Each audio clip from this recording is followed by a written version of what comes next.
ብሌን ወደ አሳዳጊ እናቷ ቤት ተመለሰች። ወደ አሳዳጊ እናቷ ቤት ተመልሳ እና አሳዳጊ እናቷን ስታናግራት አሳዳጊ እናቷ ገነት ከዚህ በኋላ ልጇ እንዳልሆነችና እንደማትፈልጋት ልታያትም ሆነ ልታወራት እንደማትፈልግ ተነግራታለች። ብሌንም ግራ ተጋብታ ቆይ ምን ሆነሽ ነው እናቴ ያጠፋሁትን ነገር እባክሽ ንገሪኝ ብትላት ከዚህ በኋላ ምን እንድትይኝ ነው የምትፈልጊው?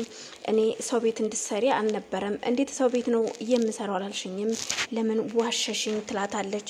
እናቴ ዋሽችሽ አይደለም ማን እንደነገረሽ ራሱ አላቅም ስትል አሰሪሽ ናት የነገረችኝ ትላታለች። በፍጹም አሰሪዬ አይደለችም የነገረችሽ፣ የነገረሽ ሰው ሌላ ሰው ነው። እኔና አንቺን ለማጣላት እየፈለገ ስልኬን ከቻርጀር ላይ አንስታ ነው እንደዛ ያወራችሽ።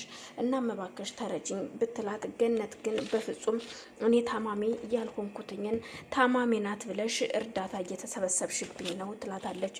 ብሌንም የምትሰማው ነገር ግራ ጋብቷት አዳምጣ ሁሉንም እባክሽን እናቴ እባክሽን ማዬ ይቅር በይኝ እሺ፣ ግን እኔ ምንም ነገር አላደረኩም እመኝኝ ብትላትም በፍጹም እኔ አንቺን አላምንሽም፣ ከዚህ በኋላ አልፈልግሽም፣ ይቅርታም አላደርግልሽም፣ አንቺ እኮ እኔን በቁሜ ገለሽኛል ትላታለች።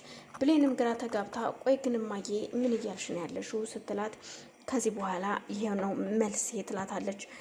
እና ይቅርታ አላደረግሽልኝም ወይ ስትላት ይቅርታም ሆነ ላይሽ አልፈልግም እኮ ነው ምልሽ ውጭልኝ ትላታለች። ብሌንም ግራ ተጋብታ አሁን የት ብዬ ነው የሚሄደው? እዛ ቤትም ሰላም አስወጥታኛለች፣ ወዴት ነው የሚሄደው?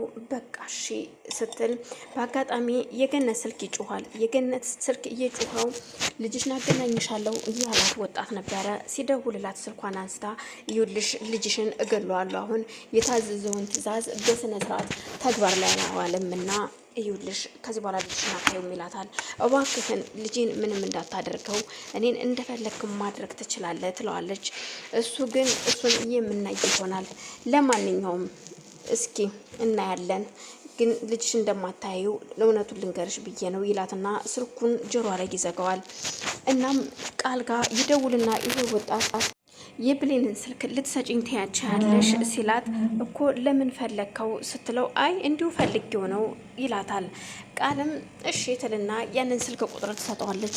እሱም ስልኩ እንደተቀበለ ወደ ብሌን ጋር ይደውልና ብሌን በአጋጣሚ ይዛው ቁጭ ብላ ነበረ።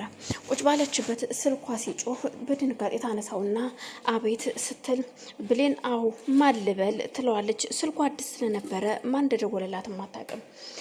ስሜ ምንም አያደርግልሽም፣ ግን ይኸውልሽ ብሌን አንድ ነገር ልንገርሽ፣ አሳዳጊ እናትሽ ገነት ዋሽታሻለች። እሺ እናትሽ ሰላም በህይወት አለች አልሞተችም ሲላት ትደነግጣለች። ምን? አዎ እናትሽ ሰላም አልሞተችም በህይወት አለች፣ ያለችውም እዛው መገናኛ አካባቢ 22 ነው ሲላት ትደነግጣለች። ምንድን ነው እየተካሄደ ያለው? ገነትም ትደነግጥና ገነትንም ታያታለች። ብሌን የያዘችውን ስልክ ትጥለዋለች፣ ምክንያቱም ራሷን መቆጣጠር አቅቷት ስለነበረ ምንድን ነው እየተካሄደ ያለው ስትል ትጠይቃታለች። ስልኩን ከዘጋች በኋላ ምክንያቱም ስልኩን ተንሸራቶ ከእጇ ላይ ስለወደቀ አልሰማችም ነበረ። እናም እኔ ምልሽ ቆይ አሁን እውነቱን ትነግሪኛለሽ ወይ እናቴ እባክሽን፣ እናቴ በህይወት እያለች ለምንድን ነው እንደሞተች እየነገርሽኝ ትላታለች። ልጄ ይቅር በይኝ፣ እሱ አሁን ሚስጥሩ ብዙ ነው፣ አሁን ልነግርሽ አልችልም። እሺ ችግር የለውም እናቴ ይቅርታ አድርጌልሻለሁ ሁሉንም ነገር፣ ግን ደግሞ አሁን እናቴ ልታሳይኝ ትችያለሽ ወይ? ያለችበትን እያለችበት ህይወት እንደሞተች ነግረሽኛል፣ ግን ደግሞ አሁን እንዳለች ሰምቻለሁና እናቴ የት እንዳለች አሳይኝ ትላታለች። ሰላም ማሳየት እንደማትችልና እንደማታደርገው ትነግራታለች። ብሌንም እኮ ለምንድን ነው የማትነግሪኝ የማታሳይኝ ስትላት አልችልም ልጄ፣ ጊዜው ሲደርስ እነግርሻለሁኝ ሁሉንም ነገር ስትል እየጠበኩሽ ነው እናቴ እባክሽን ስትማጸናታለች። እንደዛ እየናፈቀችኝ እናቴ እያልኩ እያለቀስኩኝ እንዴት አስችሎሽ ነው ቆይ እንደዚህ እያደረግሽው ትላታለች።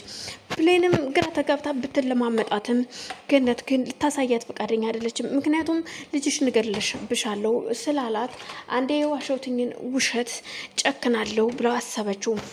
ብሌንም በጣም ጥሩ ግን እመኝኝ እናቴ ከዚህ በኋላ እኔን አታገኘኝም፣ እንዳትፈልጊኝ ዙሬም አልመጣም ትላትና እቤት ጥላት ወጥታ ትሄዳለች። በዛን ሰዓት ገነት ወይኔ ራስ ወዳድነቴ ልጄን ጎዳኋት ስትል እዛው ታለቅሳለች። ቤት ዘግታ እያለቀሰች እያለ ስልክ ይደውልላትና እሺ አሁን ሁሉንም ለብሌን ነግሬያታለሁ። ልጅሽን ደግሞ አሁን ግንባሩ ብዬ ገድልሻለሁ ይላታል። ይኸውልህ ከዚህ በኋላ አልችልም፣ ለብሌንም ትክክለኛ እናቷ የት እንዳለች አሳያታለሁኝ፣ እነግራታለሁ፣ ቦታው ወስዳታለሁ ትለዋለች። አታደርጊውም፣ ልጅሽን ካልፈለግሽው የፈለግከውን ነገር አድርግ፣ ከዚህ በኋላ መታመም አልፈልግም ስትል ገነትም ስልኩን ጆሮ ላይ ትዘጋበትና ነጥሏን አንጠልጥላ ስልኳን እዛው ቤቷ አልጋ ላይ ወርውራ ወታ ትሄዳለች። እሱም በጣም ይናደድና ለቃል ይደውልላትና ይኸውልሽ ቃል ምናልባት የብሌን አሳዳጊ ወደዛ ቤት ልትመጣ ትችላለች፣ እናም ራስሽን ጠብቂ፣ እኔ በቻልኩት አቅም እከታተላታለሁ ይላታል። ቃልም ትደነግጥና እሺ ብላ ስልኩን ከዘጋች በኋላ ብሌን ወደ ቤተ ክርስቲያን ነበር ሄደችው። ቤተ ክርስቲያን ቁጭ ብላ እያለቀሰች ፈጣሪዋን እየተማጸነች ነበር።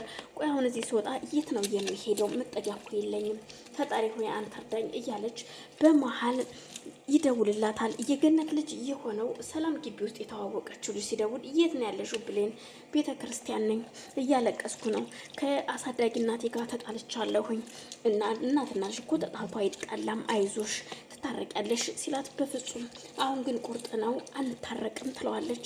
እኮ እንዴት ለምን ሲል አይ